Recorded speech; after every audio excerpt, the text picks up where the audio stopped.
點解插咗網線要等30秒先上到網？原來係 STP 思考緊。STP 端口總共有5種狀態，就好似過5關斬六將咁嘅。第一個係 disabled，即係個端口俾管理員手動關閉咗。第二係 blocking 阻塞狀態，唔轉發數據，只收 BPDU。BPDU 即係交換機之間溝通嘅信件，預設每2秒發送一次。第三係 listening 監聽狀態。參與選舉，但唔記 MAC 地址。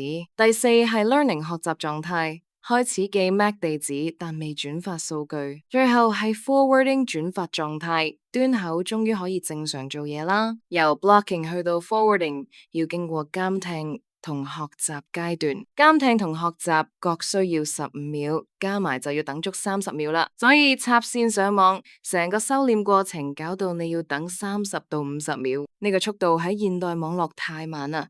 點解決？下集同你講 RSTP。